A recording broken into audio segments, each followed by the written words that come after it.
क्या हुआ एग्जैक्टली? 26 जनवरी का दिन था भैया। 26 जनवरी बना रहे थे फ्रेंड्स लोग सब मिलकर आपस में। हमारे फ्रेंड की शॉप है तो उसकी शॉप में जाकर बैठते हैं, हम हमेशा ही बैठते हैं टाइम पास करने के लिए। उस दिन भी गए उसकी शॉप में बैठे हम। तो बगल वाली जो बाबा जी की शॉप थी उसकी शॉप में आते हैं कुछ लड़के, 7-8 लड़के होते हैं, यही दल के जो होते हैं, वो बाबा जी के साथ बदतमीजी वगैरह करते हैं, दुकान का नाम बदलने के लिए गए। तो उस पर बहसबाजी होती है। तो मैं बोलता हूँ कि भाई नाम क्यों चेंज करना है। और मैंने कहा आप होते कौन नाम चेंज करने वाले, या आपके पास कोई कागज़ है या गवर्नमेंट के कोई कागज़ है जो आपको भेजा है नाम चेंज करने के लिए। उसके बाद जो है वो बदतमीजी करते हैं बाबा के साथ। और बाबा जी को 2 अटैक भी पड़े हैं पहले, उसके बाद उनको पैरालाइज भी पड़ा हुआ है, तो बॉडी कांप रही थी उनकी बहुत ज़्यादा। अब हमको देखा नहीं गया, बहुत देर से हल्ला हो रहा था, 15 मिनट पहले हल्ला हो रहा था, दुकान में बैठे थे वहाँ पे, कोई लोग वहाँ पर जान नहीं था। फिर हम तो दोनों के दोनों वहाँ पर पहुँच गए तब उनको, तो वो दीपक से भी नाम पूछने लग गए थे। मेरा नाम पूछने लगे वो। मेरा बताने का मतलब सिर्फ ये था मोहम्मद दीपक कि मैं हिंदुस्तानी हूँ, मतलब हिंदू भी हूँ, मुसलमान भी हूँ, सिख भी हूँ, ईसाई भी हूँ, ये चीज़ें बाद में, पहले इंसान हूँ। तो मेरे को उनको बताने का मतलब मेरा ये था।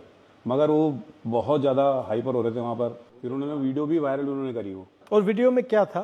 एक मेरी फोटो थी, एक इसकी थी, दीपक का नाम, उन्होंने मोहम्मद दीपक, वो कुछ और प्रेजेंट करना चाह रहे थे वीडियो में भी। और जो वीडियो डाली थी वो भी भाजपा का ही था, तो पुलिस ने उससे वीडियो डिलीट करवा दी है, पर वो आधे घंटे में बहुत तेजी से वायरल हो जाता है। फिर 28 तारीख को मेरे को और दीपक को वहाँ पे जो चौकी प्रभारी थे पुलिस वाले, वो हमको बुलाते हैं, वो हमको उल्टा डांटते हैं, आपने बल कानून हाथ में लिया। मैंने कहा आपने कैसे कानून? हाँ, मैंने उनको ये बात बोली, भैया हमने तो देख, तो वहाँ संविधान दिवस भी मनाया जाता है, हमने उसकी भी रक्षा करी, और जो हमारी इंसानियत थी, मानवता के नाते में जो आपका काम था वो हमने किया। 30 तारीख को उन्होंने एक पोस्ट डाली देहरादून के लड़कों ने कि हम जाएंगे, दीपक को हम समझाएंगे अपने तरीके से। फिर क्या हुआ? उस दिन आए वो। फिर 31 तारीख को वो 150 करीबन लड़के थे वो। पुलिस ना तो उनको कोई रोकने में वो रही, बहुत उन्होंने बवाल करा वहाँ पर, बहुत ज़्यादा, मतलब गाली गलौज करी उन्होंने। उस टाइम मैं जिम में था, अकेला ही था मैं। तो मम्मी खड़ी थी मेरी नीचे, मम्मी को गाली दे रहे हैं। मम्मी को क्यों गाली दे रहे थे? वही मेरे को दे रहे थे ना गाली, तो इनको नहीं पता, उनको नहीं पता मेरी मम्मी है नीचे खड़ी हुई। तो बस मैं थोड़ा सा उस टाइम पर इमोशनल बहुत ज़्यादा हो गया था मम्मी को देखकर। तो मेरे से रहा नहीं गया, तब मैं मम्मी को देखकर थोड़ा सा मैं हो गया, तो मैं नीचे खुद गया उनका। मैंने कहा कोई बात नहीं, देखी जाएगी। मैंने कहा 1500 भी होंगे, मैंने कहा मैं जाऊँगा। तो गया, मैं उनके सामना करने गया मैंने। उसके बाद फिर पुलिस ने मेरे को उठा के पुलिस ने मेरे को थाने में, उनको कुछ नहीं बोला। तो आपकी क्या गलती थी इसमें? आपको क्यों बंद कर दिया? वही तो कि मतलब वो उनका शायद ये था कि माहौल ख़राब ना हो कहीं।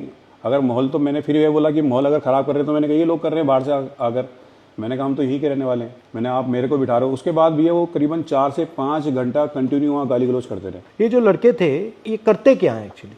उत्तराखंड में बजरंग दल अलग अलग जगह जाके जो भी मुस्लिम वेंडर्स डिस्टर्ब करते हैं, उनको डिस्टर्ब करते हैं, माहौल ख़राब करने की कोशिश करते हैं। और उस दिन भी जब कोटद्वार में वो लोग पहुंचे तो उन्होंने इसका नाम इसलिए पूछा कि उन्हें लगा कि ये मुस्लिम होगा। तो उन्होंने जब वो सारे, ये हिंदू कैसे कर रहा है, ये इंटरफेयर कर रहा था, तो मैं इसने, क्योंकि ये भाग गया, तो इसने रिएक्ट करा कि मेरा नाम मोहम्मद दीपक है भाई, बताओ क्या करोगे। बस तो वो उसकी वजह से वो लोगों का इतना डिफेम हुआ, वो लोग इतने बदनाम हुए, वो लोगों को इतना तगड़ा पुशबैक मिला कि इसने अकेले ने उनको भगा दिया कि उनकी ईगो हर्ट हो गई। और फिर मुख्यमंत्री और सारा फोर्स और सब लोग लग गए इसको टारगेट। मुख्यमंत्री ने क्या बोला इसमें? कुछ नहीं, उन्होंने तो फिर बाद में मेरे खिलाफ ही बोला है, जो भी बोला उन्होंने। अब क्या हो रहा है जिम में? कुछ नहीं, जिम तो अभी खाली ही पड़ा है अभी। अब 150 प्लस बच्चे थे, अब तो 17-18 बच्चे। आप में स्ट्रेंथ कहाँ से आई?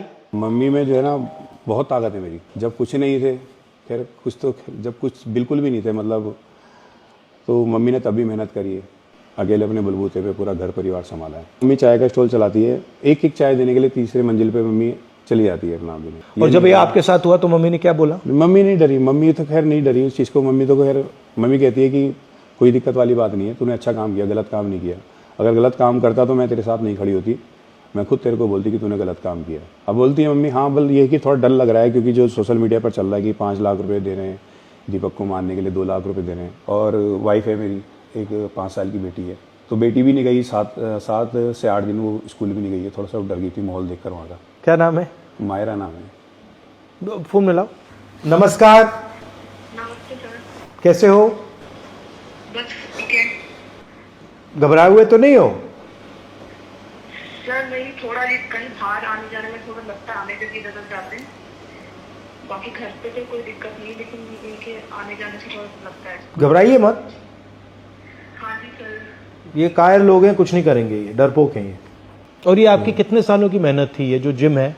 30-31 साल मेरे को जिम चलाते चलाते हो गए। अब जाकर मैंने घर बनाया है, उसको भी लगभग 1 साल अभी। तो आपने पूरी ईमानदारी से काम की, कुछ चोरी तो नहीं की, कुछ ऐसा तो नहीं किया ना? घर भी 20 लाख रुपए मैंने लोन लिया है बैंक से, जिम से ही है बस, जो भी है मेरा घर का और यहाँ तक कि बैंक की EMI वगैरह, मेरी बेटी की स्कूल का खर्चा सब जिम से ही चलता है। आप आओगे तो बहुत अच्छा रहेगा। ठीक है, ट्राई करते हैं। ठीक है। तो ये लोग इन लोगों ने आपका नुकसान किया है। नुकसान किया, हाँ बहुत ज़्यादा नुकसान तो किया है खैर, क्योंकि क्योंकि आपको डराना चाह रहे हैं। हाँ डराना चाह रहे हैं, दबाना चाह रहे हैं। वो आप चाह रहे डरे हो? हैं आप डरे हो? नहीं डरना क्यों है, इनसे क्यों डरना है कोई। मैं डरूंगा ऊपर वाले से डरूंगा, इससे क्यों डरूंगा। आपने सच बोला है बिल्कुल भी है।